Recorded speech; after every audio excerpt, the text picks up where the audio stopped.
Já, velkomin í samtal á sunnudegi. Við sittum hérna á sunnudagsmótnum klukkan 9 á Samstöðunni og tökum fyrir einhvert málefni í nokkrum þáttum og fáum til þess lóðs til þess að fylgja okkur. Þetta eru þættir sem eru, formið er tekið upp frá Ævari Kjartanssyni sem var með svona þætti á Rás 1 árum saman á þessu tíma, klukkan 9 á sunnudagsmótni. Og fyrsta málefni sem við ætlum að taka fyrir er verkalýðsbarátta og til að aðstofa mig við það hef ég fengið lóðsinn Sigurður Pétursson sagnfræðing. Góðan dag, enn á ný. Já, blessaður. Við höfum hérna tekið alls konar mál fyrir, við höfum tekið upphafið og nýfrjálshyggjuna og við höfum tekið lögfræðina í þessu, hvernig baráttan velferðarríki tengdist baráttunni, fjallaðum ójöfnuð og eitthvað fleira. Og nú er komið að ræða konur í verkalýðsbaráttunni. Já, það verður náttúrulega að taka heilan þátt undir það. Já. Jafnrétti og barátta fyrir jafnrétti og réttlátara samfélagi hlýtur að þýða breytingu á stöðu konunar í samfélaginu. En þetta er kannski ekki alveg svo einfalt að verkalýðshreyfingin og jafnréttisbaráttan hafi átt sér alltaf samhliða eða samsvaranir. Þú grunum að það komi ljós. En við ræðum það aðeins í þessum þætti. Til að aðstofa okkur við að fræðast konur og verkalýðsbaráttu er hingað komin Ragnheiður Kristjánsdóttir. Velkomin. Velkomin. Takk.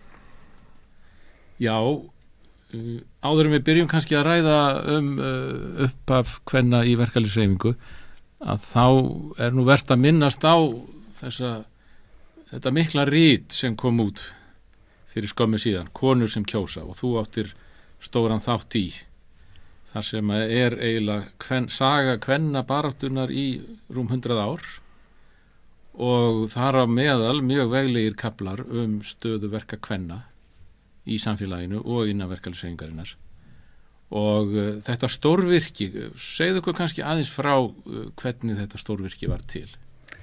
Þetta var þannig til að það var ákveðið að gefa út rit í tilefni af því að það voru 100 ár liðin frá því að konur fengu kosningarétt og það var tekin ákvörðun það 2015, þá var sem sagt 100 ár frá því að svona nokkrar konur fengu að kjósa, stór hluti kvenna fengu að kjósa og það var ákveðið að á 2020 þá voru liðin 100 ár frá því að allar konur hefðu jafnar kosningarétt á við kallaði að þá kæmi út bók af því tilefni og þetta er svona Alþingi sem ákveður þetta og sögufélag er ákveðið sem útgefandi og við fáum þetta í hendurnar nokkrir höfundar að búa til þetta og það sem við ákváðum strax var að í staðin fyrir að skrifa sögu þeirra kvenna sem hefðu komist á þing þá hefði bókin orðið reyndar munnstyttri og ekki eins kannski þung svona að lesa í rúminu og síðkvöldum.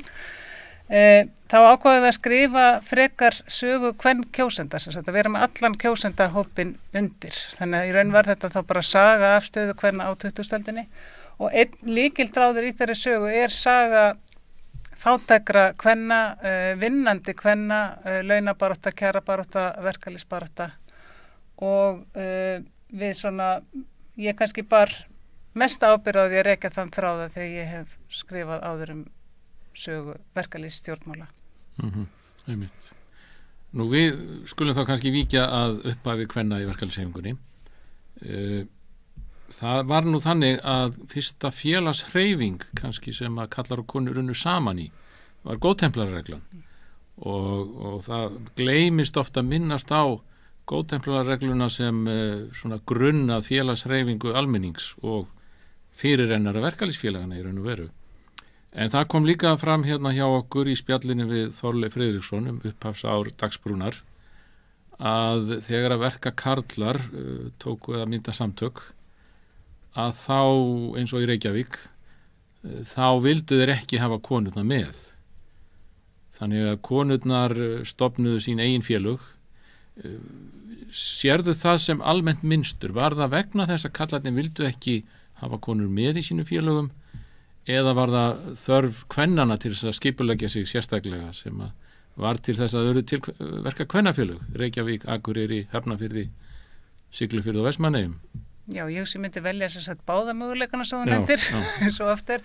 Sko ég held að það fer svona svolítið eftir hvaða svæði við erum að skoða. Ef við erum að tala um Reykjavík til dæmis, þá eins og þú nefndir og Þorleifur hefur skrifað í sínum verkum, þá var bara sátt það meðal kallana sem stofnuðu Dagsbrún að það væri ekki æskilegt að konur væru með.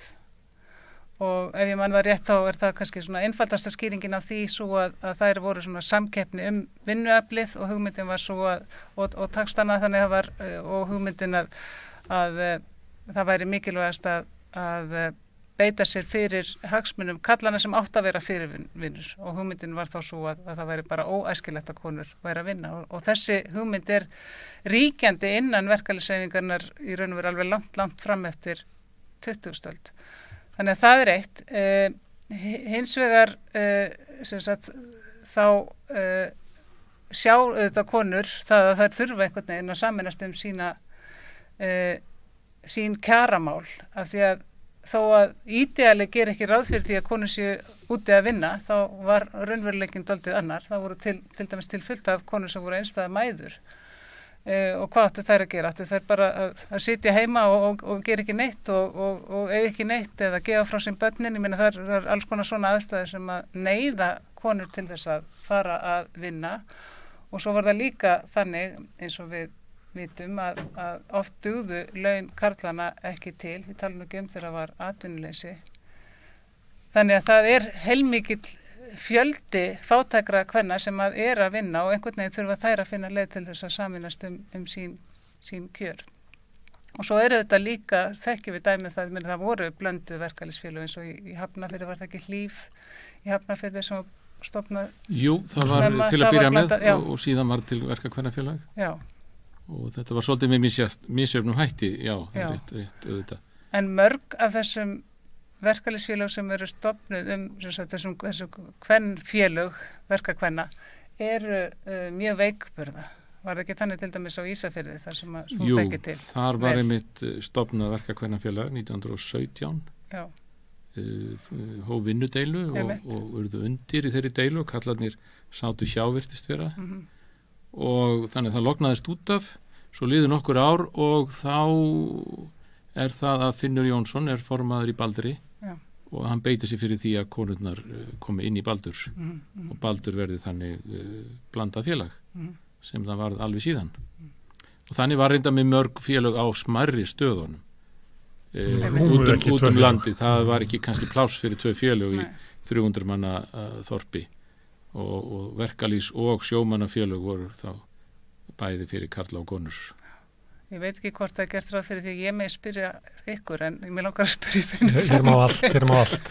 Hér allt opið. Mér langar að spyrja, voru þeir þá með, voru sér kvenna og kallatakstar hjá Baldri á þessum tíma? Já, það var ansi lengi.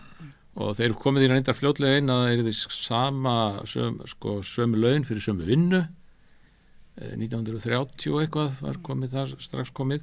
En það var náttúrulega þannig að konur unnu önnur störf heldur en karlar og þar var tímakaupi lægra. Þannig að það eins og var víðast. En verkakvennafélögin heldur að þau hafi náð að minnka bilið. Nú var stundum kvennakaupið ekki nema helmingur af karlakaupinu í verkamannavinnu. Verkakvennafélögin náðu því kannski upp í 60% og svo kannski aðeins hærra. Heldur að þau hafi ekki haft þau áhrif að bilið minnkaði? Sko ég held að þetta hafi verið mjög erfið barátta og það sem mér dettur strax í hug Garnaslagurinn 1930 þar sem það eru konur sem að vinna í garnaversmiðu Sís og þær fara í verkfall til þess að reyna að því að það var ekki verið að vinna samkvæmt taxta og það sem sagt, þær fá aðstoð frá Dagsbrún í því tilfelli en oft og þær gátu í raun og veru ekki að háð þá baráttu sjálfar, þær þurftu að fá, þær höfðu bara, þetta verið svona fysísk barátta og þær fá stóra sterka kalla þar á meðal Héðinn Valdimarsson til þess að hjálpa sér í þessari baráttu. Þetta snýst að hvort það var einhver sem þetta einhvers konar verkfallsvarsla sem þarna þetta snýst það átti að brjóta það niður með verkfallsbrjótum. Já, einmitt og þetta mjög áhugaverða lýsingar af konur sem eru grátandi þannig inni og þóru ekki út og svo framvegis og svo líka dæmið það að framsóknarkonur reyna að fara í verkfall en Dagsbrún í raun og veru styður þær ekki þannig að þetta mjög erfið barátta og þetta skárra hafa félögin en ekki en þau hefðu ekki sterka stöðu hvorki gagnvart vinnuveitendum né innan verkalýðshreyfingarinnar. Nei.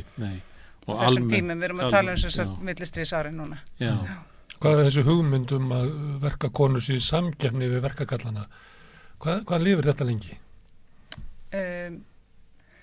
Ég myndi segja fram á 21. öld. Þetta lifir fram á 20. Í einhverju mynd, sem sagt þessi hugmynd að konur eigi ekki að taka vinnuna frá karlinum, og sem sagt ég man alveg eftir að hafa heyrt þetta á 21. öld, sem sagt að ef að valið stendur á milli þess að ráða fjölskylduföður og konu í vinnu, þá betra að fjölskylduföðurinn fái vinnuna, því að það hans hlutverk að vinna fyrir fjölskyldinu. Þannig að auðvitað, sem sagt, eru konur að berjast gegn þessari hugmynd lengi en það tekur mjög langan tíma að koma henni í gegn, og ég meina við þekkjum þessar hugmyndir, þar eru einhvers staðar á sveimi, en þá þetta ekki.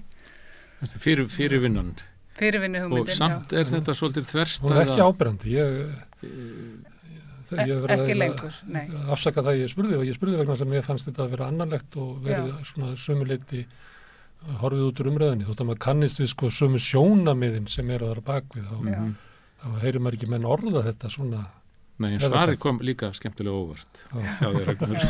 Nei, auðvitað er þetta ekkert svona ríkjandi hugmynd beinilins sem er sögð, þetta er ekki sagt opinberlega þegar kjarasamningar eða innan verkalýðshreyfingarinnar eftir seinni heimsstyrjöld, en þetta er svona í praxis er þessi hugmynd mjög ríkjandi, og það er þessar kallmennsku hugmyndir sem eru auðvitað líka íþyngjandi fyrir kallana, þeir beri ábyrgð á því að vinna fyrir, og ég hafði sett að segja raunverulegt dæmi í huga þegar ég var að segja ég hefði heyrt þetta á 21. öldinni. Akkurat. Og þarna er nefnilega, ef við hugsum hins vegar vinnuframlag kvenna og þá sérstaklega kannski láglauna kvenna, að þá er þetta svo mikil þverstæða vegna þess að láglauna konur, alveg frá vinnukonum í sveitum og svo til verkakvennana á saltfiskareitunum eða verkakvennana í síldinni, að það var vinnuframlag kvennana svo ótrúlega mikið og þess konar svolítið sérstakt hvernig að kallinn var alltaf í fyrsta sætinu sem þá fyrirvinna eða fyrsta fyrirvinna en hann fór aldrei á síldaplanið, þannig að hugmyndin er eiginlega frálegt. Og framlag verkakvenna var raunverulega mjög mikið, og ég held að efnahagslega það líka vegna þess að kallarnir voru frá vinnu oft tímunum saman á hverju einasta ári. Það voru stopp, togarættir meiri sér stoppuðu og vélbátarnir stoppuðu en konurnar voru meira og minna vinnandi allt árið. En það voru reyndar stoppi á þeim líka stundum og vertíðir og allt það, en þetta mikla vinnuframlag kvenna er svolítið þverstæða við það hvað konur báru þá kannski lítið úr bítum og fengu lítið metið.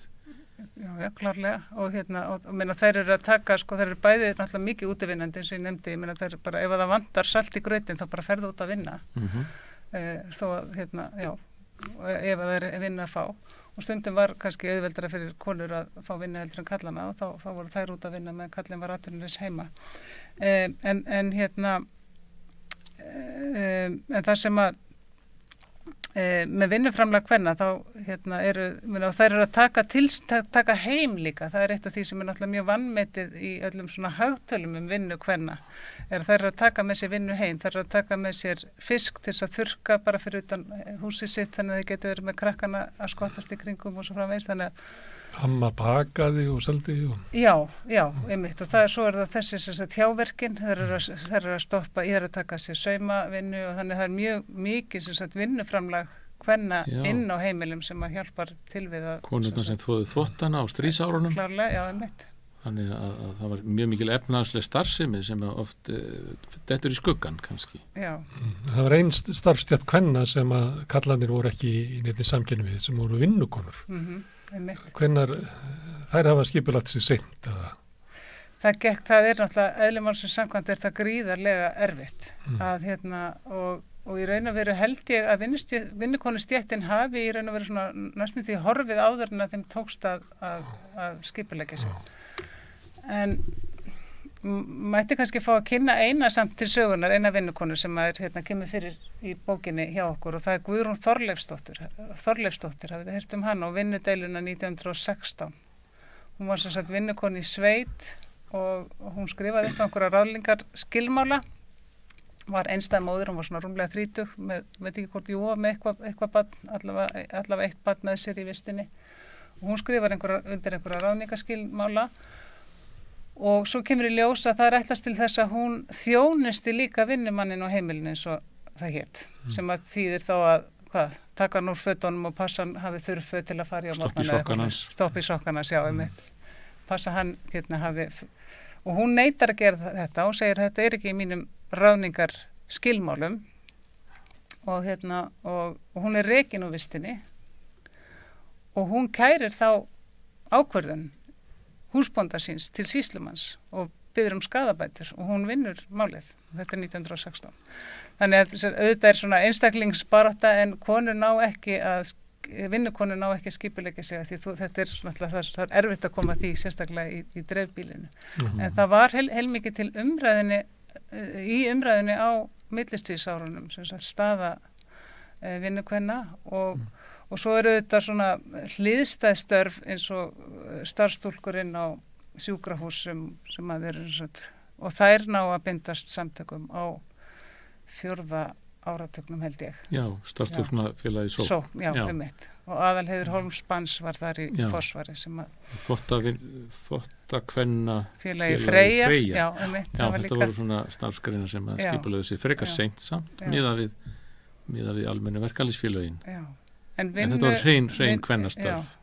En það er, maður sér það mikið í blöðum að vera að tala þessi kjör sem að konur sem sagt, búa við inn á heimilum í þéttbílinu og í dreifbílinu. Sem er eiginlega utan vinnumarkaður, þetta er eiginlega vinna sem er ekki verðlögð.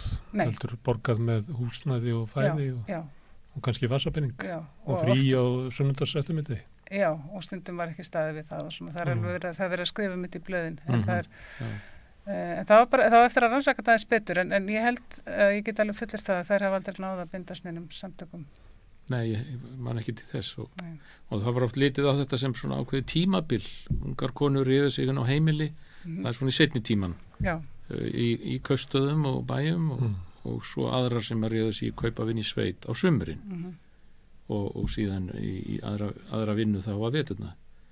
En samtök þessara kvenna það man ég ekki til að hafa séð eða kjara baráttu nema þessi kona sem að þarna vinnur dómsmál sem er svolítið góð saga. Nú á 4. áratugnum þá auðvitað má segja að verður svolítið verkalýðsbaráttan verður auðvitað mjög áberandi, það er róttækni, það er kreppa, atvinnuleysi og það er samkeppni í verkalýðshreyfingunni milli kommunista og jafnaðarmanna og það þýðir meira líf að hluta til í verkalýðshreyfinguna, meiri samkeppni á milli félaga og forystu og kommunistaflokkurinn þar koma fram áberandi konur innan kommunistaflokksins. Já. Kannski bæði í verkalýðshreyfingunni og kannski ekki síður á stjórnmálasviðinu. Og við erum að hugsa hvað, Caritas fyrir vestan, ég er alltaf að hugsa Ísafjörð. Já, Caritas í Baldri sem stóð upp á fundum og talaði. Já, og Indienu Garibaldadóttir sem að barðist í Gúttóslagnum og Katrín Thoroddsen. Og svo kemur Katrín. Já, mitt. Og Katrín kannski svona dæmi konu sem var haldið fram í hreyfingu kommunista og síðar sósíalista. Hún er fyrsta konan sem kosin á Alþingi fyrir sósíalíska flokk hér á Íslandi. Já, 46. Það kom ekki kona á þing fyrir Alþýðuflokkinn fyrir löngu setna. 1978. Já, það er ekki fyrr. Það er þessi munur á sósíalistum og krötum. Þannig að kratarnir eru eldri hreyfing og dýpri rætur í karllægum viðhorfum. Sko það er allavega, myndi ég segja að það er svona róttæknin í róttæku vinstri hreyfingunni, hún er sumuleyti hliðhollari konum heldur en áherslurnar sem að voru ríkjandi innan Alþýðuflokksins. Og það er svo sem gömulsagan og nýja að það hefur oft verið rætt það að margir af þeim sem eru svona í forsvari fyrir Alþýðuflokkin til þess að byrja með voru kannski svona ekkert mjög róttækir í hugsun, svona kannski svolítið íhaldssamir þannig sáu fyrir sig svona voru svona börn gamla sveitafélagssamfélagsins með svona viðhorf sem að voru kannski svona, ekkert endilega mjög hlýðhóll konum og þessi hugmyndum fyrirvinnuna í raun og veru í forgrunni hjá Alþýðuflokknum. Og það sem ég hef svona, af því sem ég hef skoðað varðandi umræðum stöðu kvenna innan flokksins, þá held ég að það megi alveg fullyrða að það fyrst og fremst reynt að ná til kvenna sem svona einhvers konar fulltrúa kvenna sem eigi að tryggja það að konur kjósi líka Alþýðuflokkin. Þannig að maður sér heilmikið það ef maður svona skoðar það sem skrifað konur í Alþýðublaðinu sem var þeirra málgagn.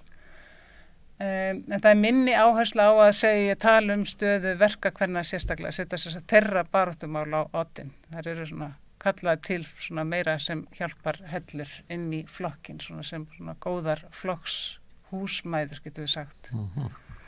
En þannig að baráttan eiginlega að færa verkakörlunum sama sess og borgarlegir kallar.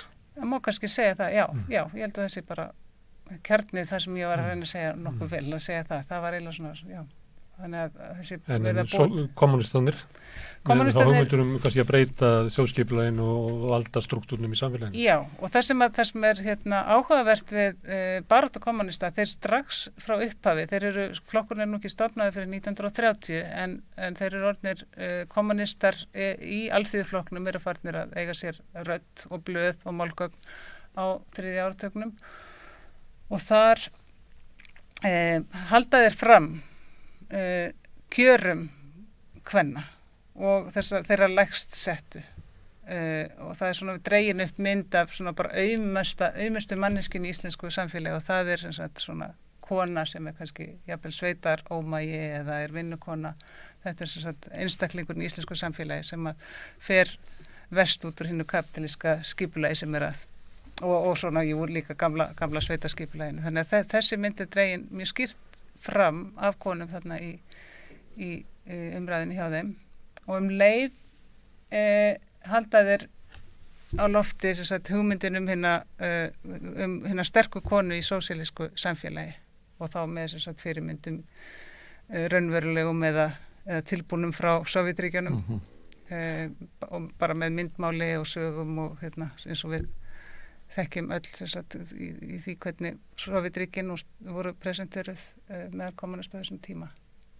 Svona fyrirmyndaríki fyrir konur, þar sem að konan stendur jafnfætis kallinu. Náðu þetta til íslenska verkakvenna, þessi boðskapur, þessi mynd?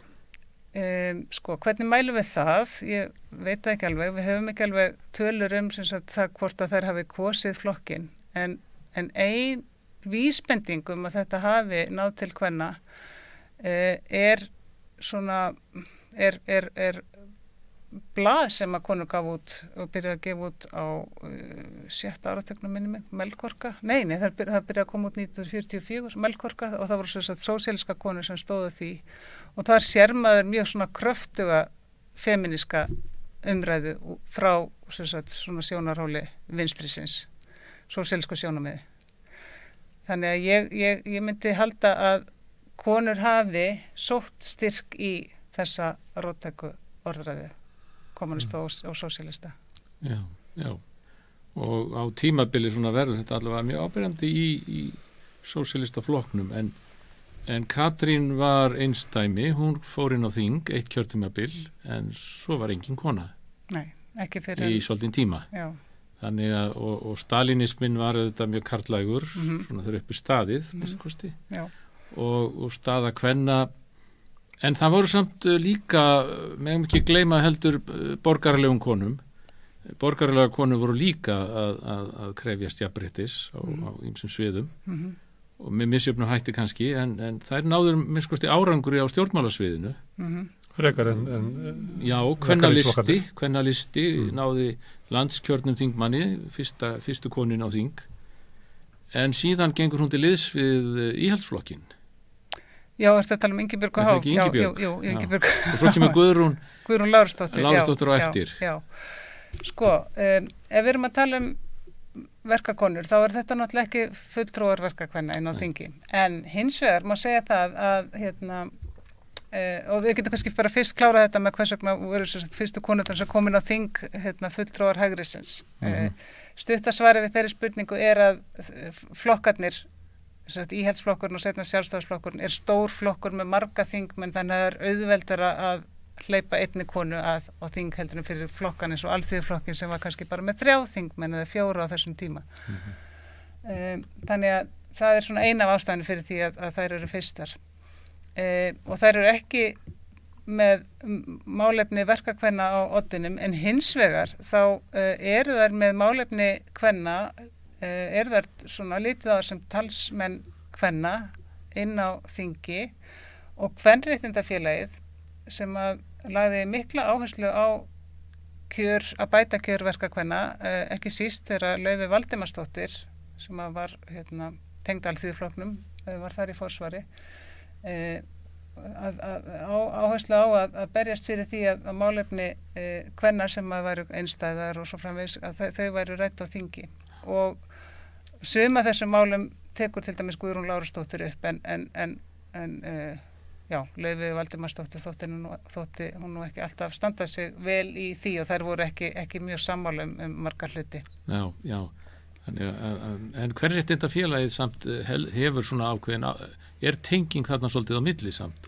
Klárlega, með að berjast fyrir kjörum verkakvenna, og þegar atkvæðisrétturinn kominn, jafn á við kalla eftir 1920, að þá fara þær að snúa sér öðrum baráttumálum með þetta. Já. Og eins og þú segir, Laufey Valdimarsdóttir, systir Héðins, hún var svolítið áberandi á tímabili, og það svona líka lagaleg aðstoð við konur og mæðrastýrsnefnd og fleira sem og mæðrafélagi sem var hugsað fyrir einstæða mæður fyrst og fremst á millistýrisárunum. Já. Og það sem að Kvenréttindafélagið gerir að beita sér fyrir því að mál eru tekin upp á þingi í gegnum sína fulltrúa líka, en ekki bara það, heldur beitir Kvenréttindafélagið og Laufey sérstaklega sér fyrir því að taka málefni kvenna á dagskrá innan Alþýðusambandsins.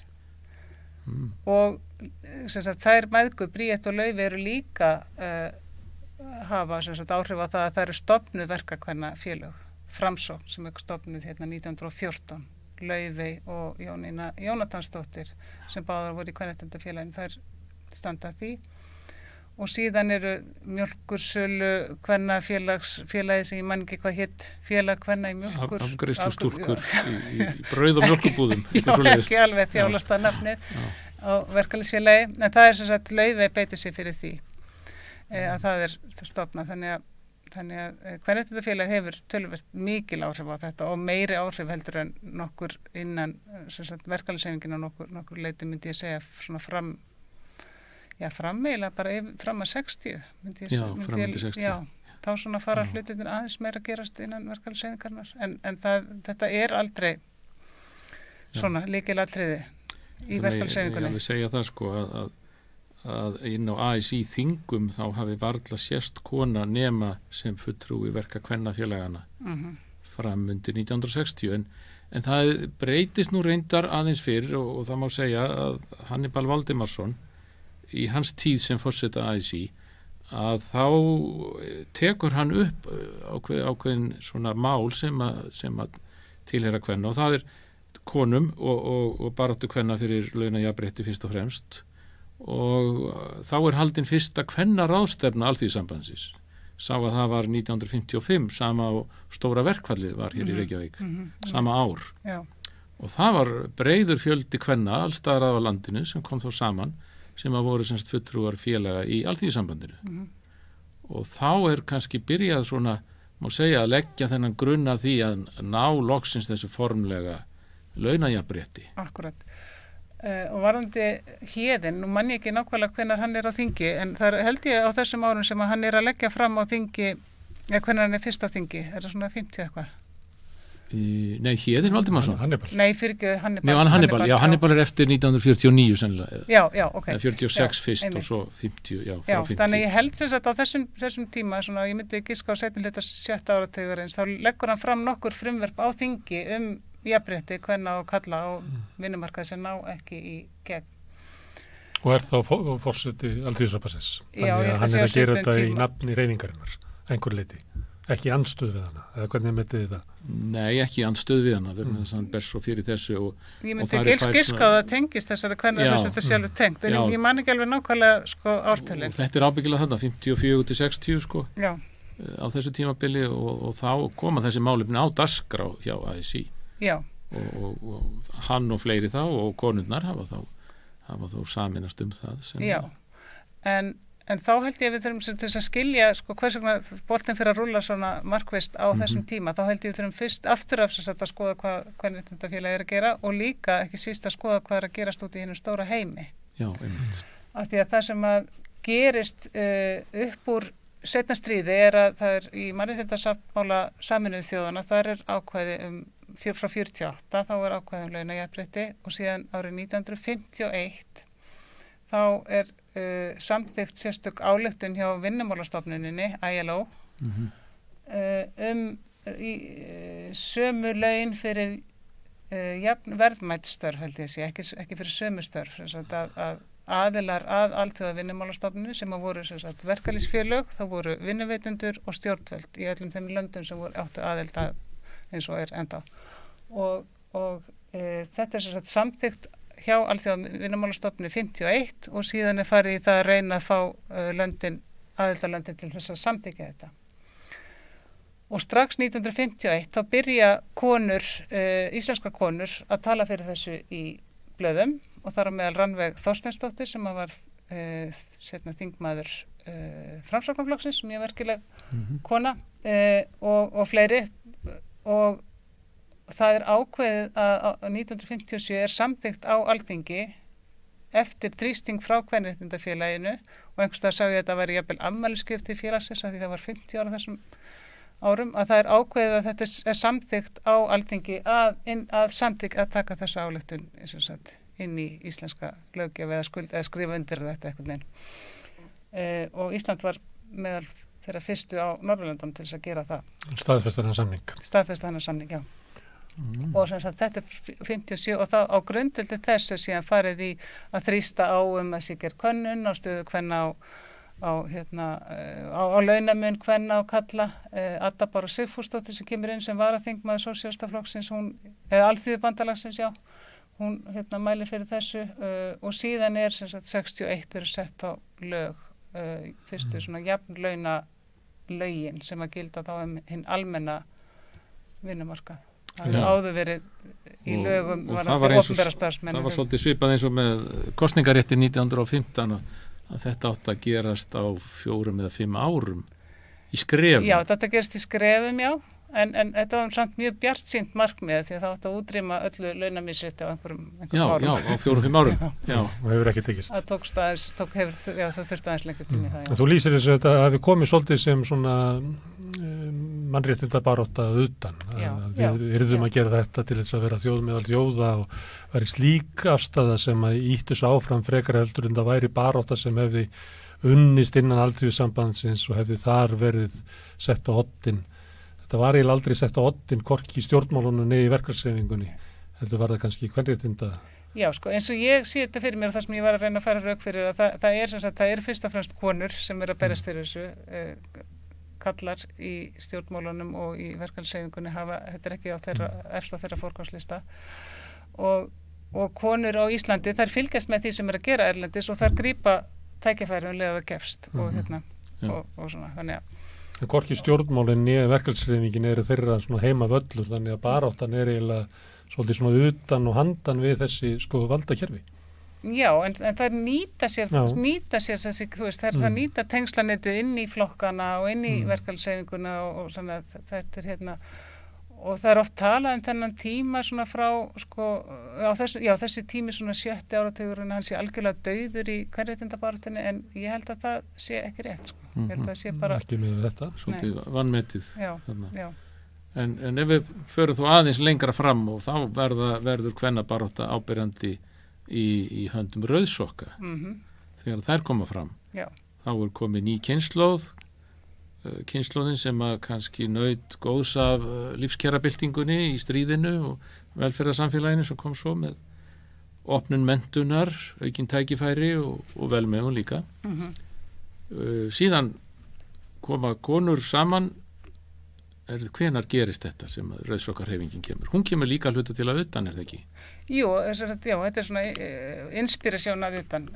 Jú, sko, ég þótt nú svo sem búin að nefna þetta með forsögun, en það eru mjög mikla breytingar á 7. áratugnum sem að það eru miklu fleiri konur sem fara út á vinnumarkaðinn og ekki bara einhleypar konur heldur líka giftar konur. Það er mjög mikil aukning á hlutfalli giftra kvenna á vinnumarkaði á 7. áratugnum.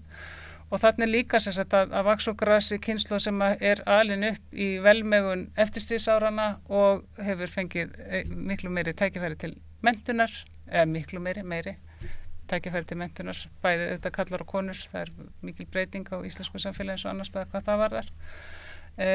Þannig að það allt svona þessi svona þjóðfélagslegi bakgrunnu þar sem gerist upp úr 1970 hér þegar rauðsokkarhreyfingin stofnuð. Þær eru fyrst sýnilegar eins og frægt á götum Reykjavíkur 1. maí 1970 og síðan hreyfingin stofnuð formlega í október seinna það ár held ég.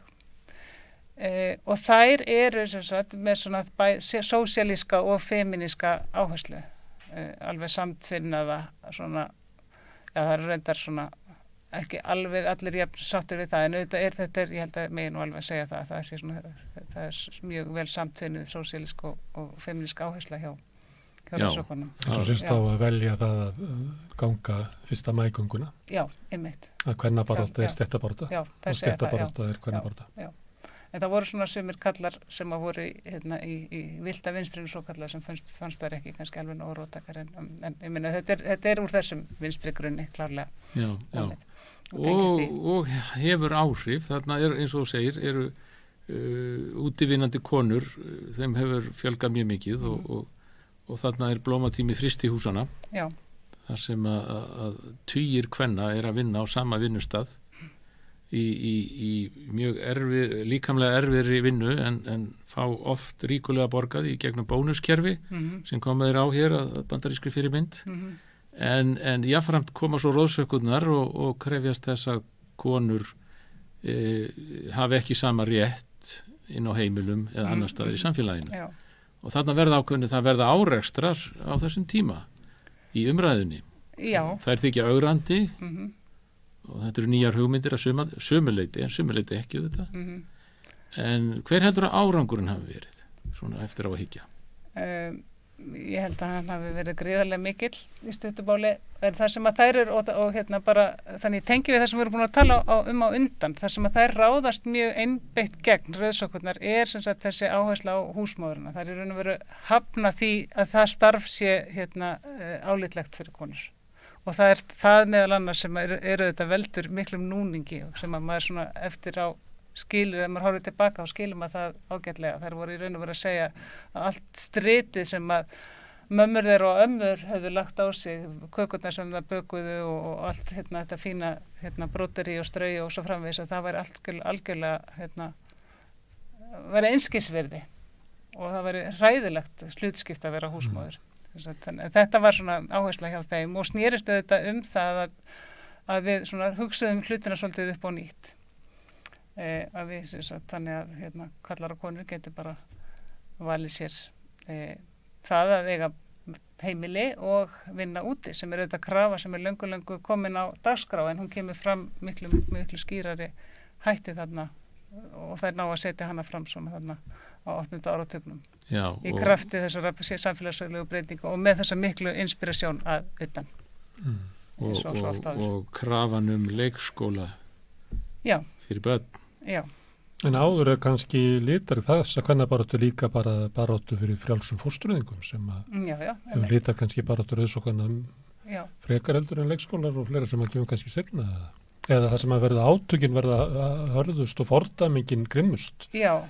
Þegar þær horfa tilbaka rauðsokkurnar þá þær mjög svona þeim finnst að sú barátta hafi verið mjög erfið baráttan fyrir því að lögleiða fóstureyðingar eða gera þær frjálsar skulum við segja og það snerist auðvitað það að geta svolítið svona stjórnað sínu eigin lífi hvenær þú vilt eiga börn og hvenær ekki og svo framvegis pillan auðvitað hjálpaði eitthvað til í þessu öllu saman líka sem að koma þarna inn, þannig að þetta er gríðarlega miklir breytingartímar þarna á 8. áratögnum.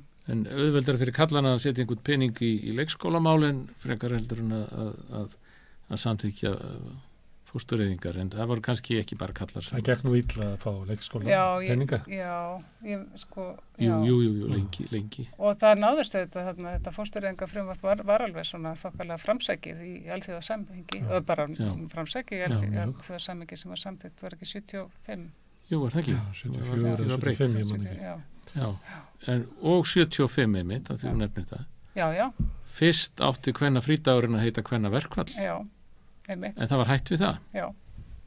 Það var til þess að allar konur sem að öll kvenna hreyfingin væri með. Já. Sem að svolítið svona kannski lýsandi fyrir sögu kvenna hreyfingarnar á Íslandi sem að og ég myndi alveg vilja halda því fram að það hafi svona verið hennar styrkur að það ekki verið að það ná að standa svolítið mikið saman og auðvitað fannst róttækum feministum vont að breyta þessu úr verkfalli í frí af því að það er náttúrulega allt annars konar konnotationir við þær hugmyndir.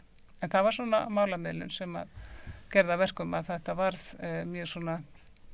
það var mjög breið samstæða þessa aðgerð og þetta er orðið svona eitt af því sem að Íslendingar eru frægasti fyrir núna. Varð bara mjög eftirminnilegu dagur, ég man eftir þessu vestur á Ísafirði. Já. Þetta var mjög sérstakur dagur og ábyggilega eitt svona atburður sem breytir viðhorfi. Já. Og þarna steig fram verkakona einmitt á Lækjartorgi og var eiginlega þjóðhetja, er það ekki? Jú, einmitt, Aðalheiður Björnfriðsdóttir. Já. Hún var svona, talaði bara beint frá hjartanu, hún var ekki, eins og sagan er sögð, hún var ekki vanur ræðumaður beinlínis þannig, en bara stendur fyrir framan þennan rosalega fjölda fólki, aðalega konur, og eitthvað börnum vantarlega líka, og bara svo sækist styrk einhvern veginn í fjöldan og heldur þessa þrjumu ræðu sem að við höfum vantarlega flest séð. Já, blaðalaust. Já, mamma var hana. Hún fór að heiman, átti 5 syni og 1 kall. Og það var svona... Og hvað varðum þá? Já, það var eiginlega spurt hvað verður okkur þegar mamma fer. Fór niður eftir og sinnti engum hússtörfum þann daginn. En var hún ekki útivinnandi á þessum tíma? Hún var útivinnandi á þessum tíma. Hvar var hún að vinna? Þarna hefur hún virkilega verið að afgreiða í bakaríi. Já. Þannig að það hefur hún þurft að loka. Seinna var hún á leikskólum og dagheimilum í eldhúsinu. En þetta með með verkfall og frí, þá er svona val frá sjónarhóli innan róttæku. Þá er það val það að hafa deigara orð fyrir samstöðuna. Og kannski þessi samstæða hafi síðan einkennt kvennabaráttuna mörgu leyti. Það verður svona vilji til þess að halda þessari breiðu samstöðu og má kannski segja að kvennalistin og fleiri hafi verið inn í það. Og þar leiðandi hefur kannski svona verkalýðsbaráttan kannski minni þáttur heldur en ef ég horfi aftur frá sjónarhólina róttæku kvenna heldur en hafi orðið. Heldur þetta hafi haft áhrif svona á konur í verkalýðsbaráttunni að svona kvennabaráttan svona ég segi ekki verið viðskila við hann en er bara háð alveg á sér vettfangi miklu síður svona inn í kvennabaráttunni. Þar hafði kvennabaráttan haft minni áhrif á verkalýðshreyfinguna. Ég veit ekki hvernig þetta leggja út frá þessu því að kannski eins og við vorum að segja áðan með litlu staðin að Ísland er lítið land og kannski þolir ekki nema eina kvennabaráttu í hver skipti. Nei, einmitt. Spurningin er í raun og veru hvort að þetta við móta svona kvennabaráttu í verkalýðshreyfingunni þessi vilji hinna breiðu kvennarhreyfingar að spanna alla flokka og kannski að leita að einhverjum samnefnara sem allir geti sett sér við frekar heldur en að setja á oddinn kannski sem að rauðsokkurnar voru í upphafi mjög stjettvísar og lögðu áherslu á að berjast fyrir eina fátækustu, svipað á kommunistöðin sem við lýstir áðan og svipað er kannski gert í eflingu núna, að það er bent á hinn það sem að verður mest fyrir óréttlæti kapitalismas í dag er láglauna kona og hún er núna orðin innflytjandi líka en í raunverulega er þetta sama en kannski frá kommunistunum yfir í rauðsokkunum og svo ef við stökkum þaðan yfir í eflingu að þá er kannski tímabil þar sem að táknmynd það sem að verður undir er ekki endilega verkakona. Einmitt. Ég held að ég myndi hafa tilhneigingu til þess að orðið í raun og veru alveg sömu hugsun þannig að konur hafi í raun og veru aldrei náð að skapa sér pláss innan verkalýðshreyfingarinnar fyrr en á allra síðustu árum og hvort að það er vegna bara með kjöri, Sólveig Önnu og Drífu. Já, þannig að hvort að það er vegna þess hvernig kvennahreyfingin er eða hvernig verkalýðshreyfingin er, ég hefði frekar tilhengt þess að skoða verkalýðshreyfinguna sem svona afl sem einhvern veginn gaf konum ekki mikið pláss. Þannig að það er og við skrifaði það inn í síðasta kaflan í bókinni sem fjallar árið 2017 í þessari bók Konur sem kjósa þessa miklu breytingu sem verður í verkalýðshreyfingunni 2018 og tengi það reyndar við kvennafrí líka vegna þess að Sólveig Anna kemur fram til þess mjög sterk rödd í kvennafríinu 2018 minni mig og það er sama ár og Drífa Snædal er kjörin forseti ASÍ og þær eru sem sagt svona með þessar sterku femínísku áherslur og eru kjörnar til forystustarfa í verkalýðshreyfingunni þannig að þar finnst mér vera svona mikill vendipunktur og svona og sem að mætti nú alveg að færa rök fyrir að hafi kannski komið svolítið sent í verkalýðshreyfingunni því að þetta er fullt af sterkum konum í verkalýðshreyfingunni fram að þessum tíma en það er ekki svona kannski prófíllinn ef ég man þessa nánu fortíð okkar rétt ég man allavega að mann upplýði mikla breytingum þegar þær koma fram Sólveig Anna og Drífa og síðan mann líka nefna Sonju Þorbergsdóttir sem er svona þriðja konan sem hefur verið svona áberandi andlit launahreyfingarinnar og breytt áherslunum mjög í femíníska átt. Mjög svo.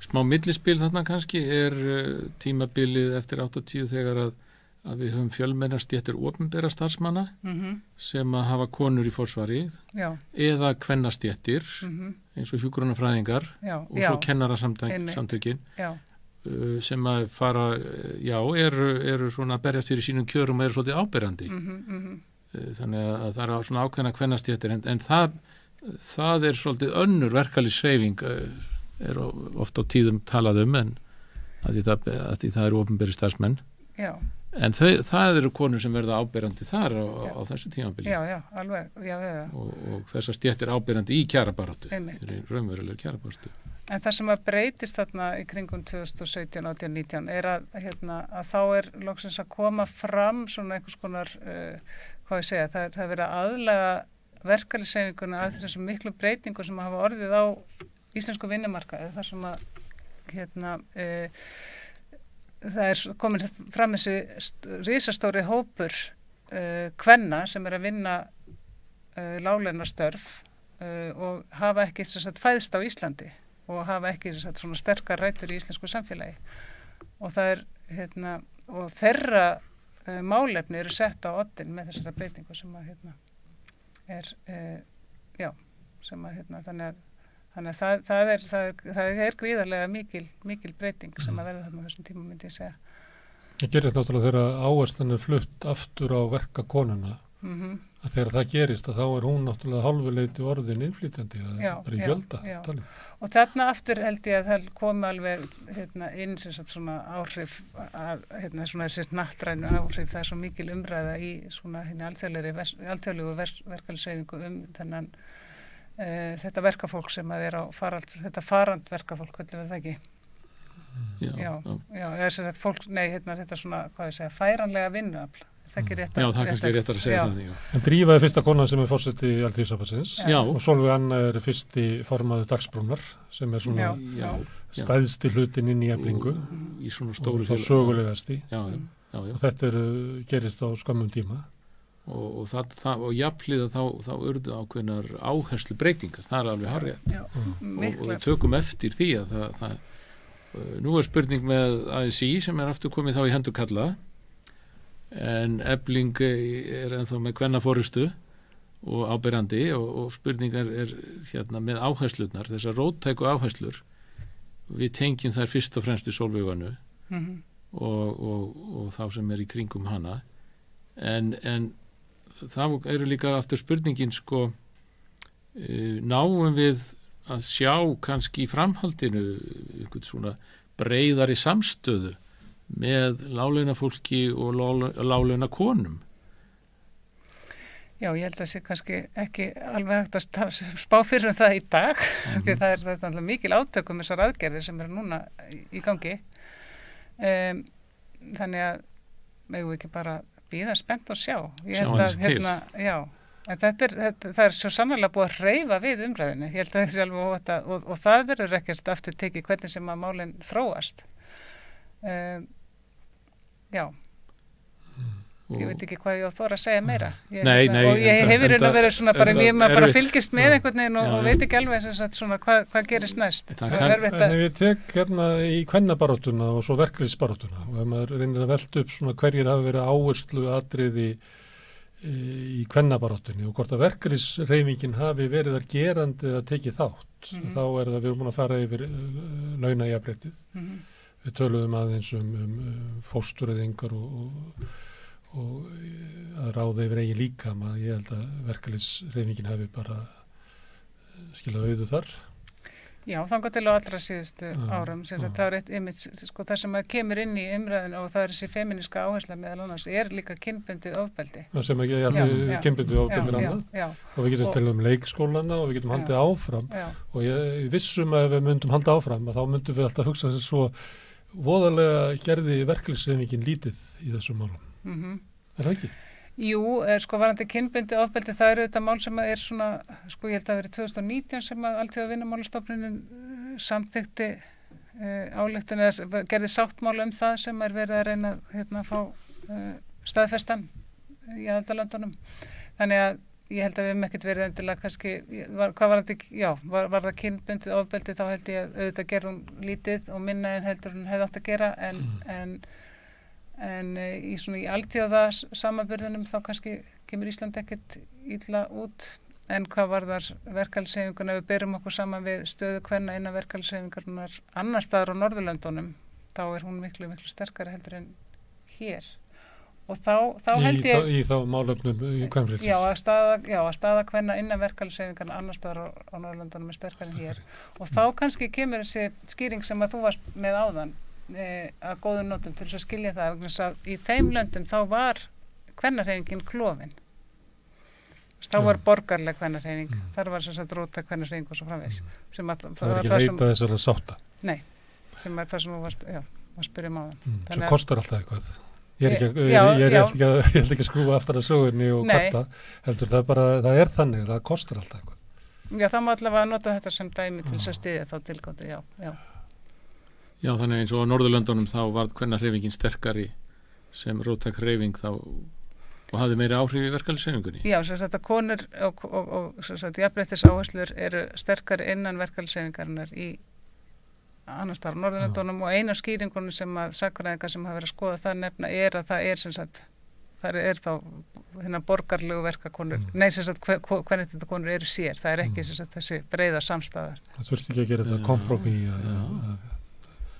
kapitalistin var ekki óvinnur til þess að geta haldið áfram að berjast fyrir hagsmunum láglauna kvenna. Nokkuð athyglisvert því að í okkar landi sem að það er nú oft svona ígjörum Ísland best í heimi í þessu og hinu og mesta jafnrétti er það ekki í heiminum jafnvel stundum leyft sér að segja en samt sem áður þá eru það nú konurnar sem að ennþá eiga á brettan að sækja víða og kannski sérstaklega þá lægstlaunuðu stéttirnar og svo ýmsar aðrar kvennastéttir í samanburði við karlastéttir.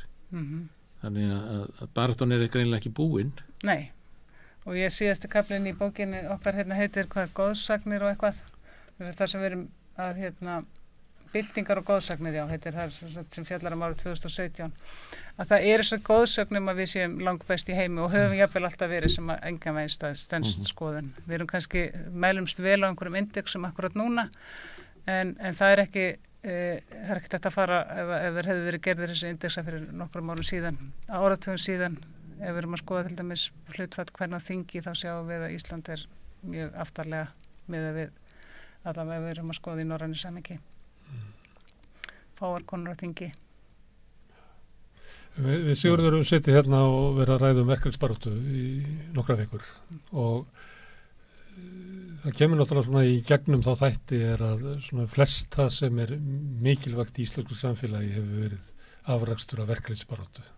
Við fáum frí í sumarleifum og veikindafrí og atvinnuleysisbætur og vinnutíma og jafnvel hægt að fara rök fyrir kosningarétt líka. Kosningarétt og almennu menntun og eitthvað slíkt. En ef að við og þú kannast alveg við þetta, leikum við að spila bara fiðlur undir þessu þegar maður fer með þetta. En ef við kallanum undir færa okkur aðeins til og horfa á þetta frá sjónarhóli kvenna, þá ekki alveg sami söngurinn undir þessu verkefnisbaráttan hafi verið grunnur af allir í baráttu. Þegar maður horfir á þetta frá sjónarhóli kvenna, þá það eiginlega kvennabaráttan og svo verkefnisbaráttan.